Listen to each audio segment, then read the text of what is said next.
Eu preciso que você abra a sua Bíblia no segundo livro do profeta Samuel.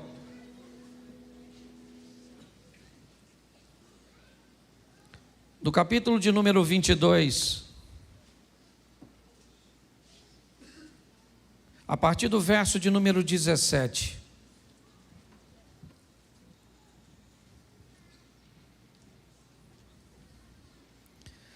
Segundo livro do profeta Samuel, capítulo de número 22, a partir do verso 17, diz assim: Desde o alto enviou e me tomou, tirou-me das muitas águas, livrou-me do meu possante inimigo e daqueles que me tinham ódio, porque eram mais fortes do que eu. Encontraram-me no dia da minha calamidade, porém o Senhor se fez o meu esteio, e tirou-me para o lago e arrebatou-me dali, porque tinha prazer em mim. Recompensou-me o Senhor conforme a minha justiça, conforme a pureza das minhas mãos, me retribuiu. Porque guardei os caminhos do Senhor e não me apartei impiamente do meu Deus. Vamos embora. 24. Porém, fui sincero perante ele e guardei-me da minha iniquidade. E me retribuiu o Senhor conforme a minha justiça, conforme a minha pureza diante dos seus olhos. Com o benigno te mostras benigno, com o varão sincero te mostra sincero, com o puro te mostra puro, mas com o perverso te mostra avesso. Feche os seus olhos. Senhor nosso Deus e Pai, em nome de Jesus, continua falando conosco e usa-me como um canal de bênção nesta hora. Fala conosco não aquilo que queremos ouvir, mas aquilo que precisamos ouvir. Tira-nos do conforto da mesmice e nos coloque nos confrontos das mudanças. Continua conosco, que teu Espírito tenha liberdade, em o nome de Jesus. Você pode dizer amém? Amém. Bom, o tema da minha mensagem é vida eterna versus vida terrena. Eu quero falar com vocês rapidinho de algo que eu já venho há muito tempo buscando informar a igreja, buscando refletir com a igreja, e muito mais do que isso, conduzir a sua vida a um nível de transformação, aliás, a um nível de vida e não de sobrevivência. Para mim, sobreviver é conseguir pão, é conseguir água e conseguir abrigo. Para mim, os animais, eles não vivem, eles sobrevivem. Todos os dias, eles saem para caçar ou para serem caçados. No final do dia, boa parte deles que começaram não chegam. Cederam suas vidas para que outros vivessem. Você não vai ver esses animais aspirando objetos e coisas como nós. Nós vamos descobrir que eles, na verdade, eles não vivem, eles sobrevivem. Porque sobrevivência é diferente de viver. Aquele que vive, segundo a Bíblia, ele recebe um pouco mais do que necessita. Aquele que consegue viver, ele consegue ir além, um pouco além, talvez não muito além da sobrevivência. Mas com certeza ele precisa romper este limite Aquelas pessoas que conseguem apenas obter o necessário e pronto, na verdade o que elas estão fazendo é sobrevivendo e não vivendo. Nossa proposta sempre foi levar a igreja a um nível que a igreja recebeu de autorização de Deus para viver. Nós já falamos aqui que é impossível que todos sejamos ricos.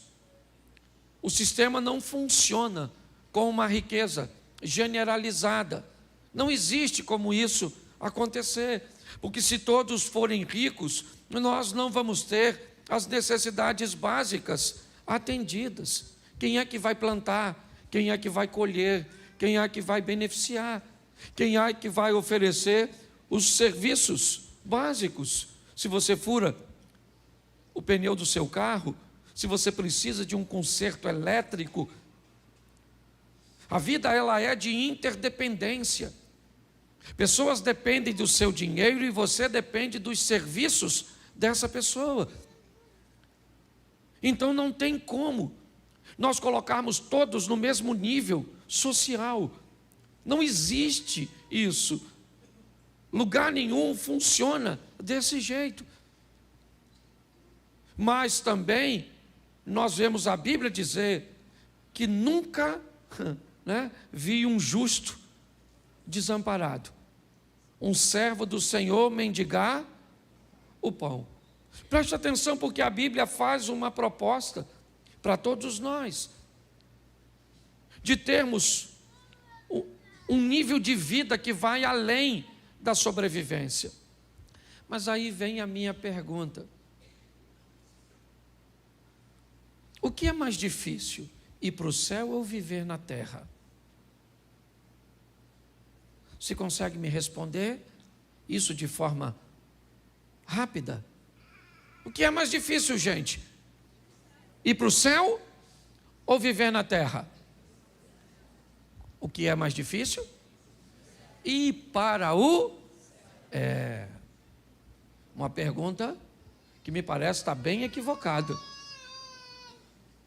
É muito mais fácil ir para o céu, no que diz respeito ao ensinamento bíblico, do que viver na terra.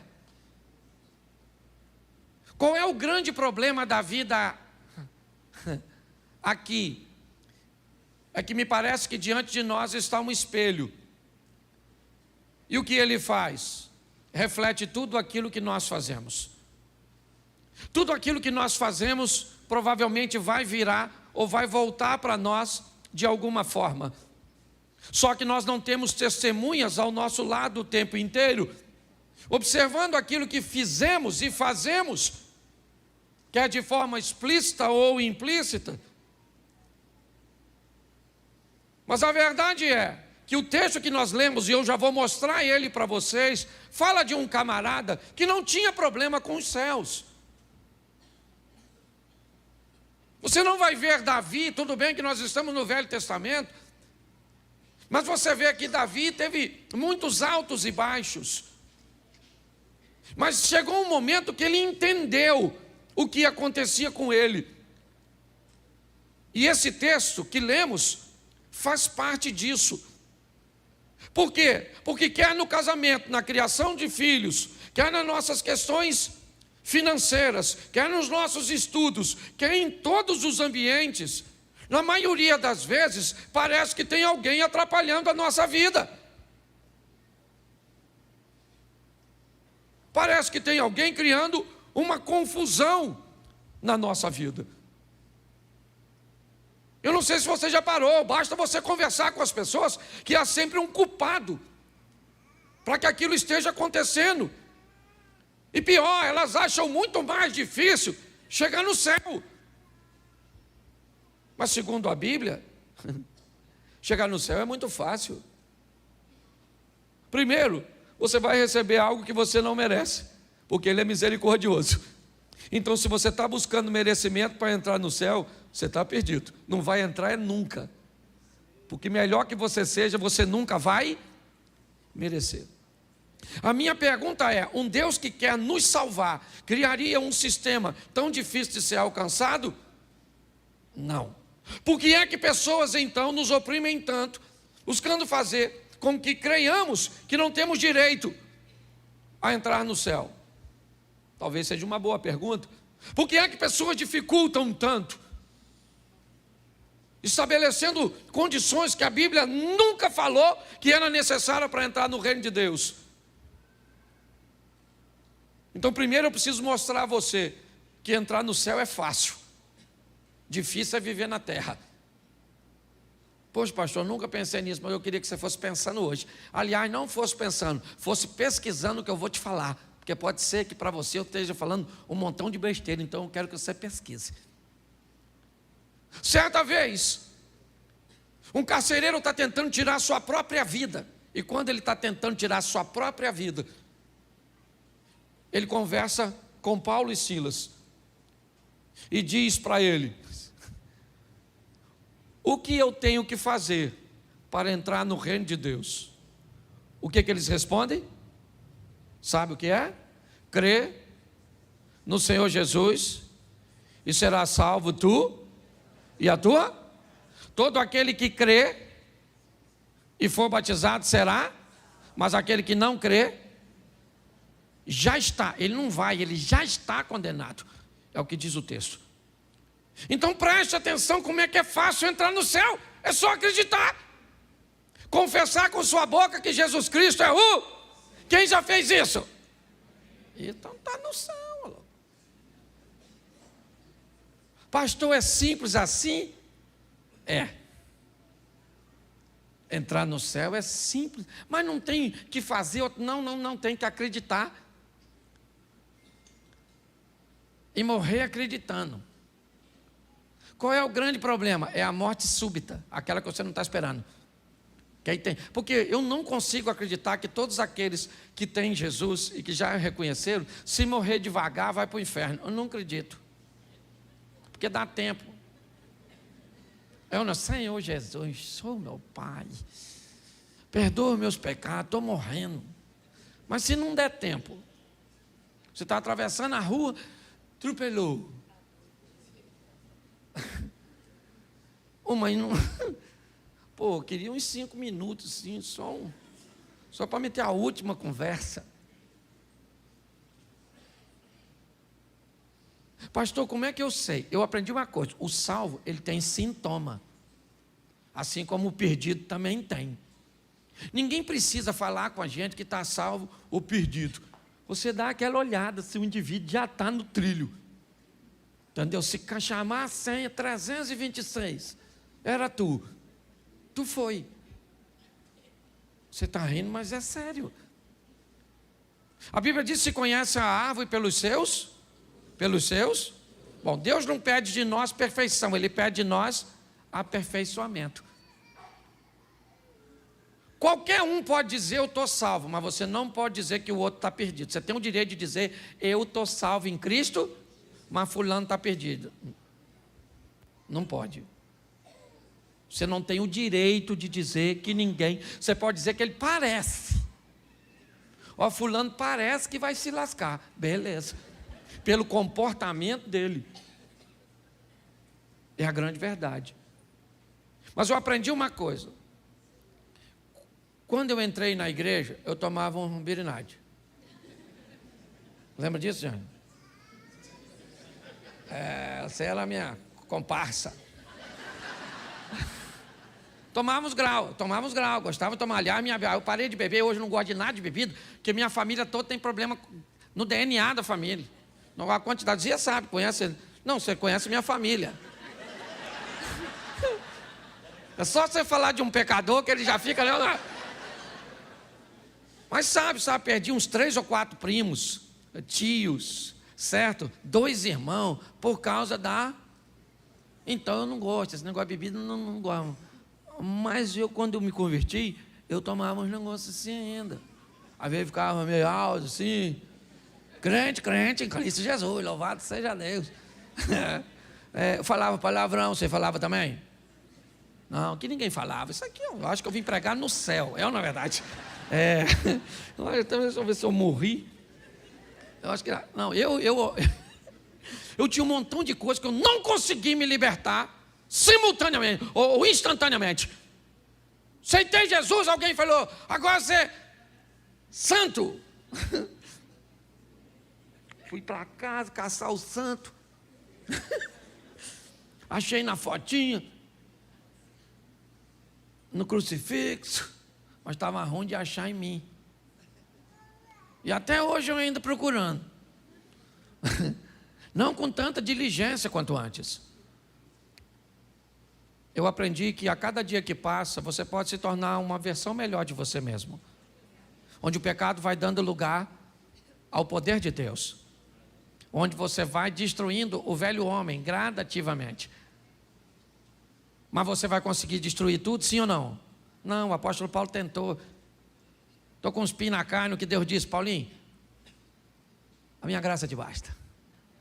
Porque o meu poder se aperfeiçoa na...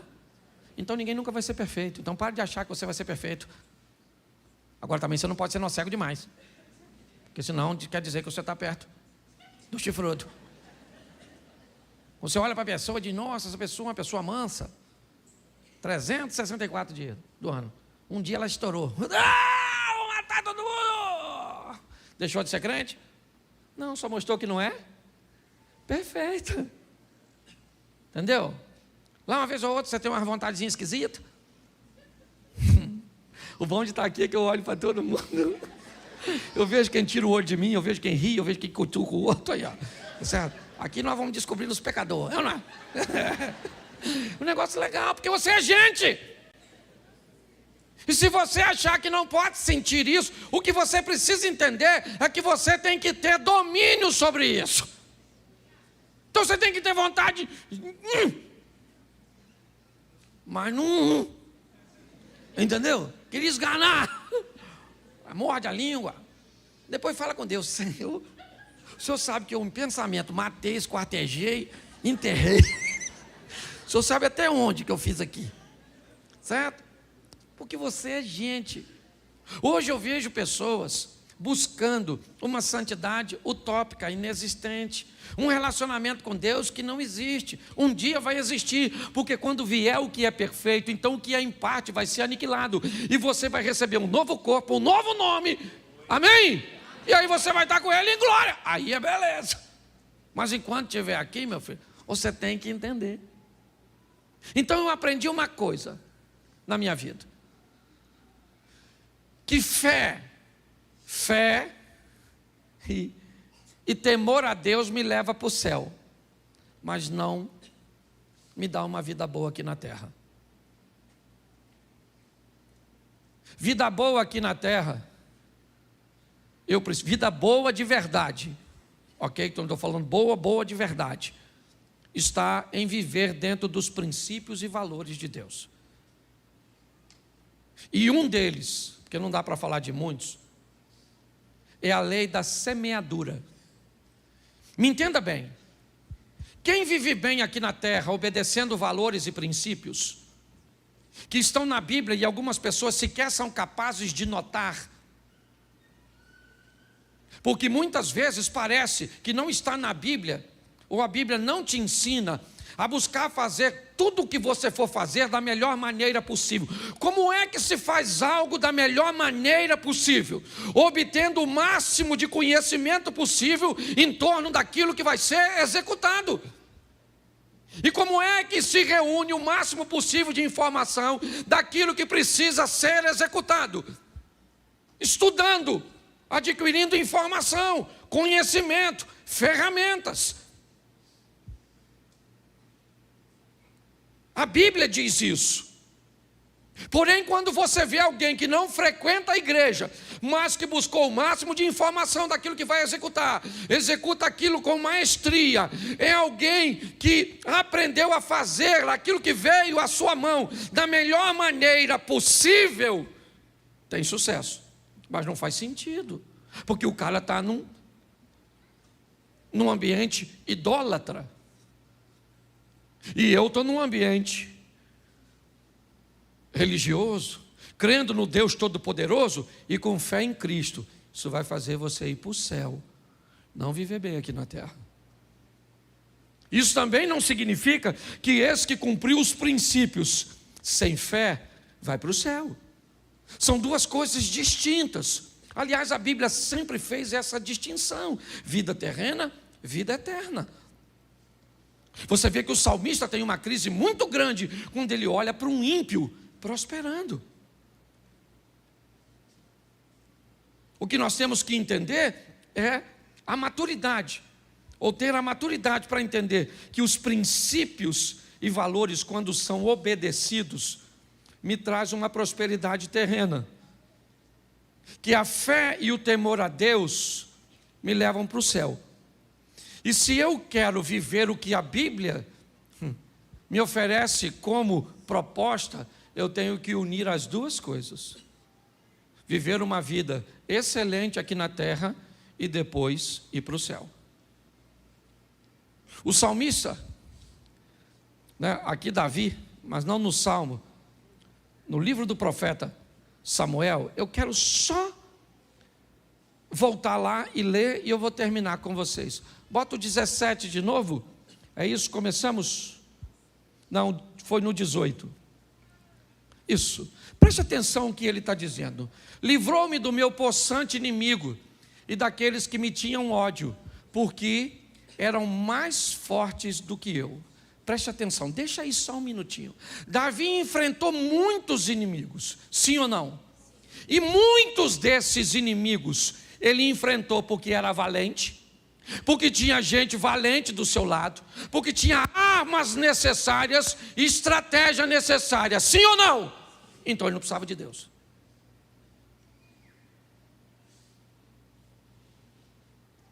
Ele não precisava de Deus.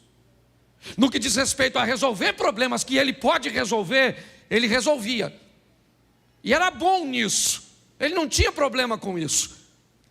Mas quando chegou momentos na vida dele, que os inimigos eram mais fortes, mais numerosos do que ele, Davi foi alguém que reconheceu que quando esse momento chegou, ele tinha relacionamento com Deus. Note que ele tinha estratégia, valentes, armas, ele tinha tudo. E tudo que ele tinha, ele usava. Mas quando chegou um momento que o que ele tinha não era suficiente para resolver seus problemas, aí ele aciona os céus.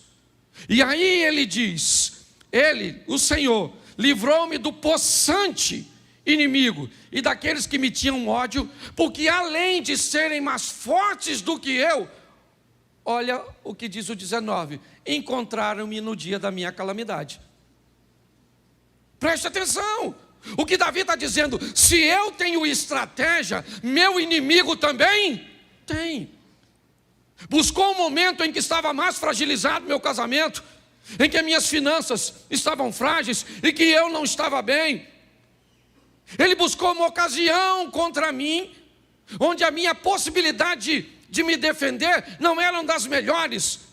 Eu não sei se você já ouviu alguém dizer, ou se você já disse, cara, pô, se isso acontecesse em outro tempo, acabei de pagar o conserto da máquina de lavar, a televisão queimou.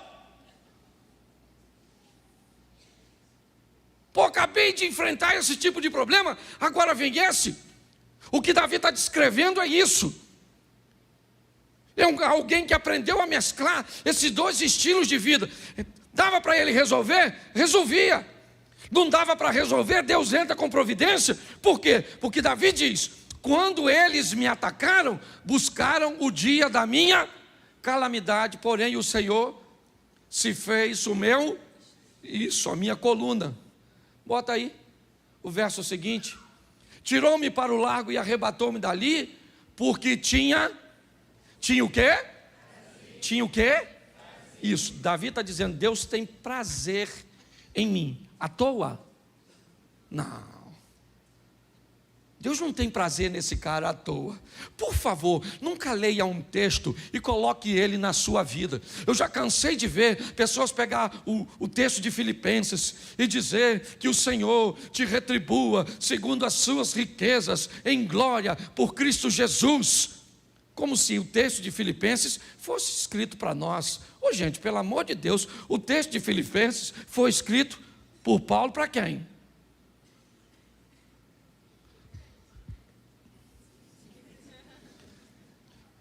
texto dos Filipenses foi escrito pelo apóstolo Paulo para quem? Para quem? Isso, deixa eu ajudar. Para os Filipenses. O texto que Paulo escreveu nos Filipenses é para os Filipenses. É para mim? É para você? É para quem? Pode ser meu? Pode ser meu? Pode ser seu? Se você fizer o quê? O mesmo que os Filipenses fizeram. O grande problema é que a gente pega o texto sem fazer nada e já pega o texto e coloca na nossa vida. Como se fosse uma mágicazinha. Não. O que ele está dizendo é que Deus tem prazer em mim. Será que a gente consegue encontrar o motivo disso? Vamos lá. Aliás, por que ele acha isso? Vamos dar uma olhadinha. Recompensou-me o Senhor conforme a minha... Opa! Espera aí. O que é recompensa? É aquilo que eu recebo. O que eu estou recebendo de Deus? Justiça. O que é que eu estou mandando para Deus? Justiça. O que Davi está dizendo é que eu estou vivendo debaixo da lei da semeadura. Enquanto ele semeou coisas boas, ele está colhendo coisas boas. O dia que ele semeou coisas más, Natan bateu na porta dele e disse: meu irmão, hoje a notícia não é boa, porque eu vou te tratar de acordo com a sua justiça. Mas quão injustiçado nós somos, né, gente? É muito injusto.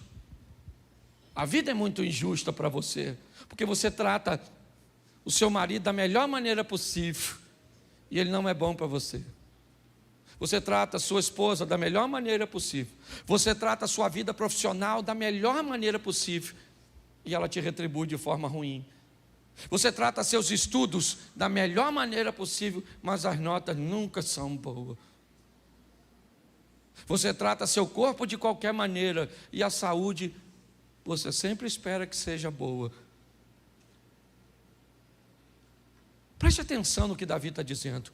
O Senhor me tratou conforme a minha justiça. Eu estou recebendo de Deus exatamente o que eu estou mandando para lá, porque é lei de semeadura. Aquilo que eu semear, isso também eu vou. Isso. Será que isso não explica o texto anterior? Volta para mim no 20. O Senhor e tirou-me para o lago e arrebatou-me dali, porque tinha prazer em mim. Eu já vi Davi dizer que queria morrer, porque Deus virou para ele as costas. Sim ou não?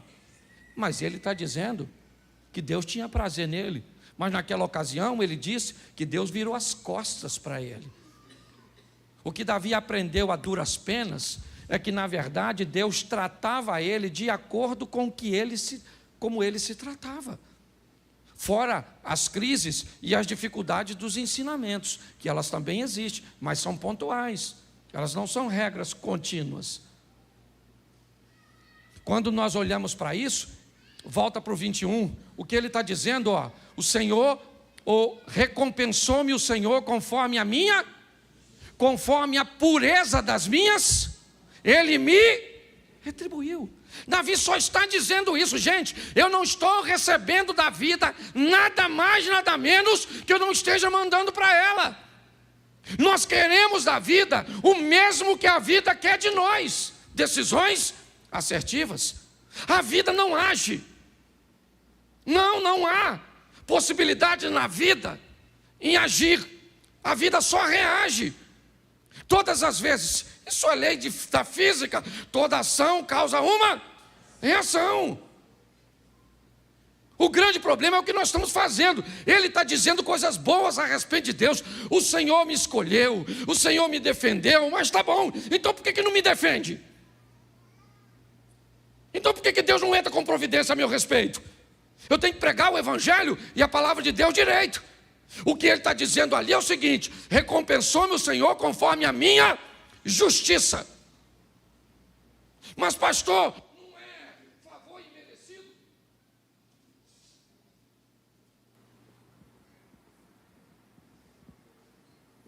Obrigado.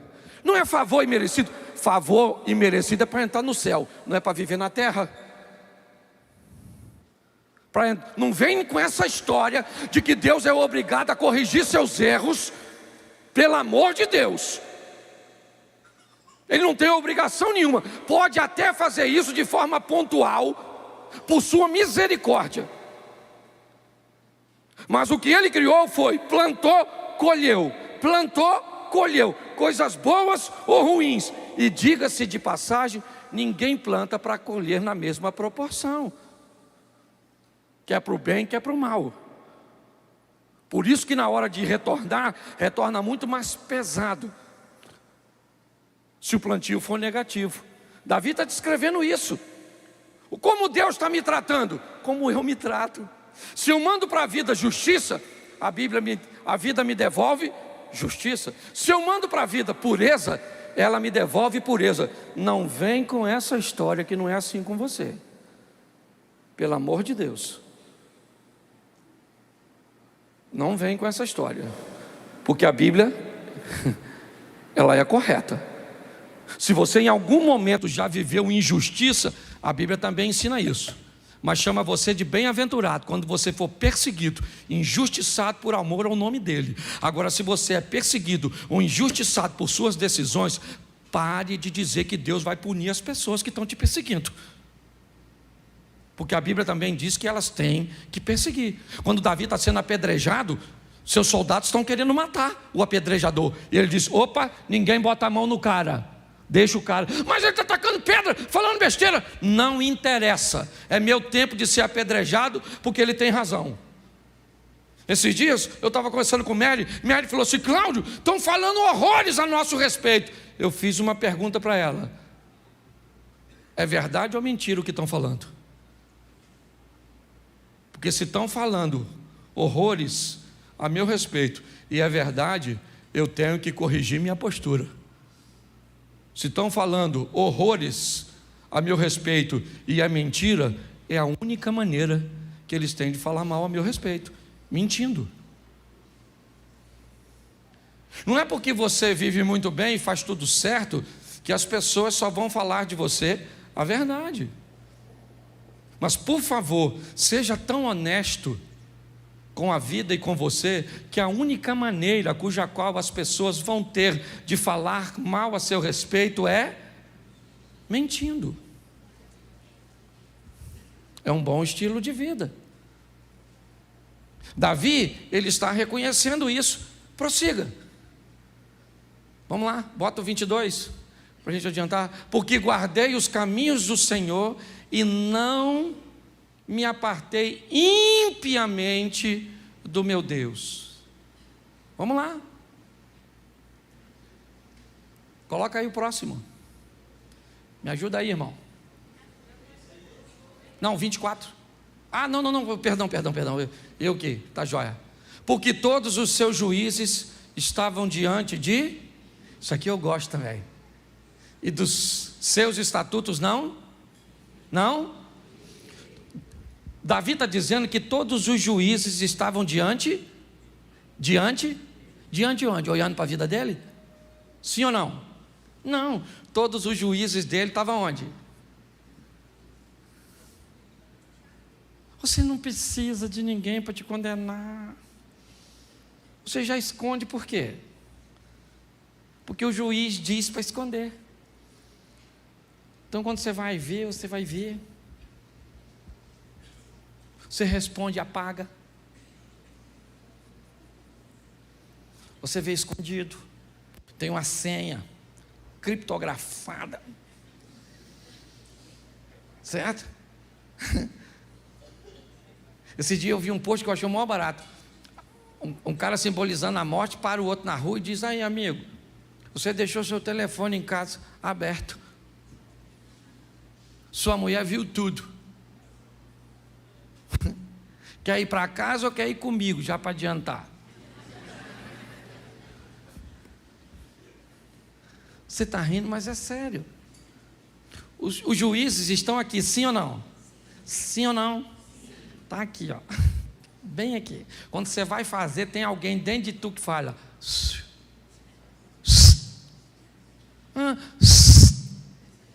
Não faz.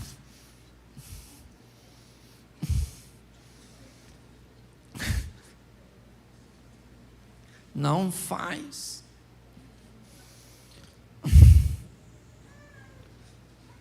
Não faz. Aí você vai ir, mas o juiz estava lá, sim ou não? Sim ou não? Sim. Você se apaixonou por um homem casado. Oh, meu Deus.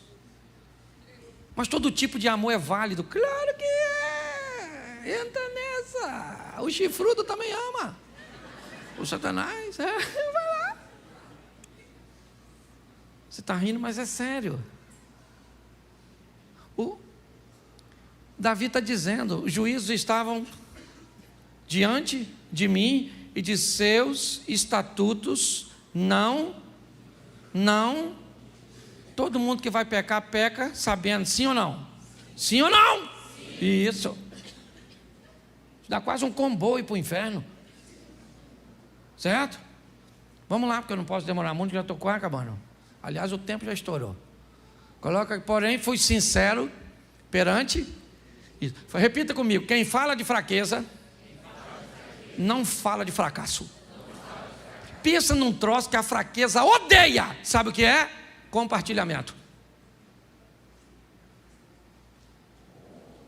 O poder da fraqueza, ela diminui, mas de uma forma muito intensa, desde que você compartilhe. Não dá para compartilhar com qualquer um, diga de passagem, né? Pelo amor de Deus, não sai abrindo. Chega aqui dentro da igreja e acha o primeiro. Tem gente aqui que não guarda dinheiro, vai guardar segredo. Certo? Então cuidado para você que conta, mas você tem que contar às vezes. Está numa tribulação, você fala, Senhor, vou chamar fulano que é muito meu amigo. E vai lá e abre. Fala, rapaz, eu estou nessa situação. E você vai ver. Agora, quem não fala de fraqueza, pode ter certeza que mais à frente vai falar de... Está aí a doutora Diana, certo? Especialista na área. Sabe o que eu estou falando? Ele diz, fui sincero perante ele, sinceridade, e guardei-me da minha... Agora preste atenção para a gente terminar. Mais uma vez. E me retribuiu o Senhor conforme a minha pureza diante dos seus. Preste atenção. Com o benigno, ele te mostra o quê? Então Deus é bom para quem é? Com o varão sincero, ele te mostra. Quem age com Deus com sinceridade, recebe o que de volta da vida? Vamos lá. Com o puro te mostra,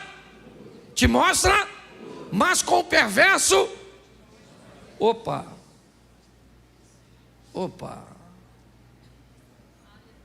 justo, sincero, puro, benigno, mas perverso, ele não se mostra perverso, não, ele não pode mudar a sua natureza. Deus é bom, não há nele maldade. Mas quando alguém é perverso, a vida não dá para ele bondade. Preste atenção. Quando você é justo e alguém quer ser injusto, Deus entra e transforma a injustiça em justiça e você é abençoado. Ramã, lembra? O rapazinho que estão fazendo injustiça com ele e querem matá-lo. Quem é que sobe no cavalo? Ele. Quem é que é morto? Mordecai, seu opositor. Porque ele era justo, tentaram tratá-lo com injusto e Deus entrou com providência. Com o puro, se alguém quiser agir com você de forma impura, Deus entra com providência. Mas com o perverso, quando alguém quiser ser perverso com você, Deus não intervém. Eu tenho ouvido muito falar que Deus é amor. Você já deve ter ouvido falar isso. Deus é amor. Deus é amor. Eu não diria que essa informação está errada, porém eu diria para você que ela está incompleta. Um bolo é farinha, sim ou não? Sim ou não? Não. Um bolo é farinha? Ele é farinha. Ele é o quê? Ovo, ele é manteiga? Ele é fermento? Ele é leite? Então preste atenção.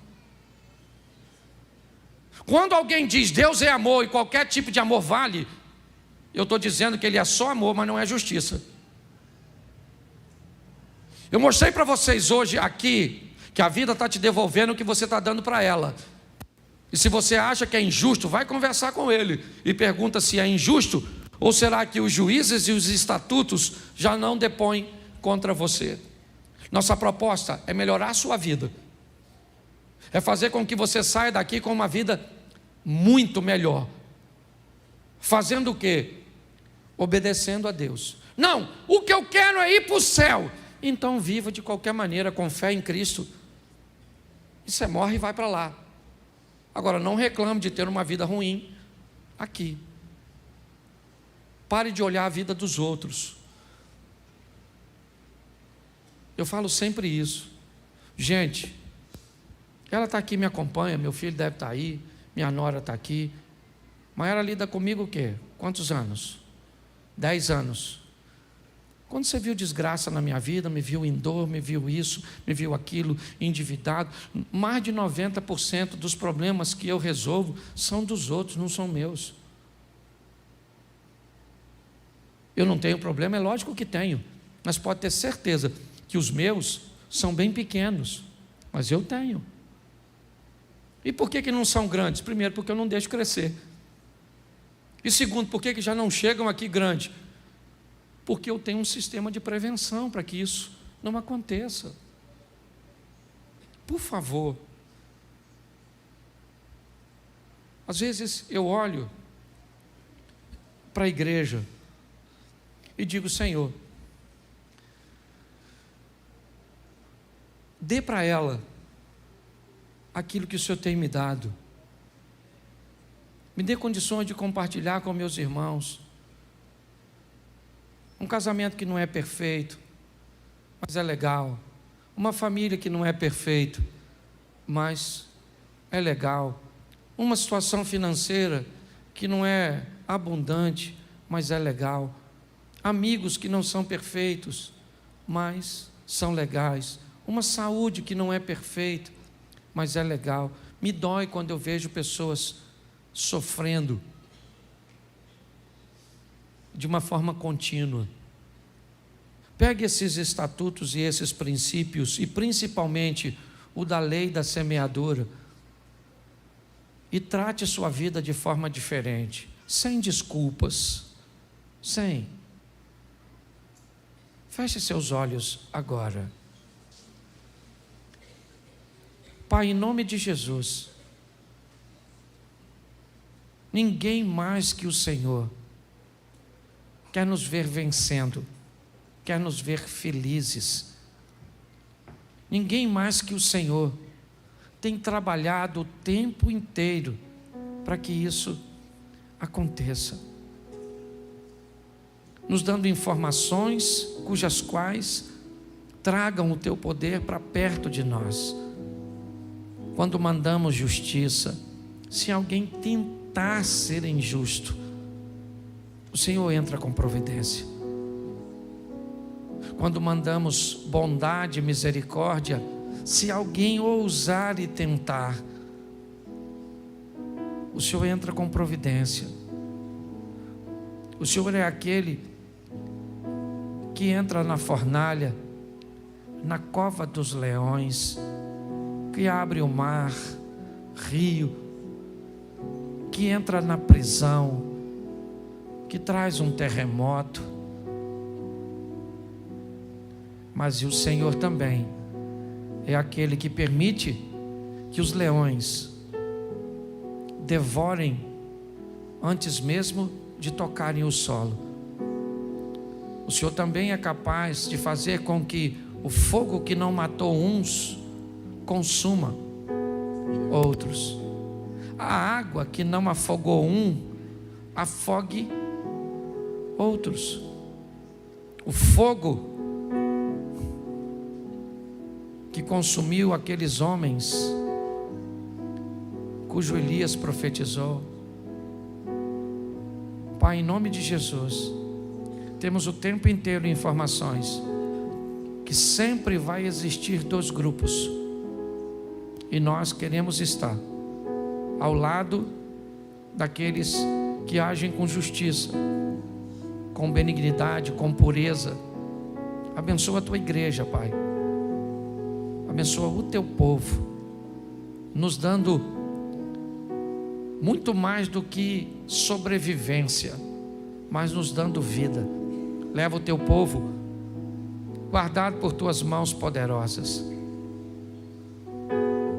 Que o grande amor de Deus, nosso Pai, a graça de nosso Senhor e Salvador Jesus Cristo e as doces consolações do Santo Espírito de Deus seja para com todo o povo do Senhor, e todos digam: que Deus abençoe.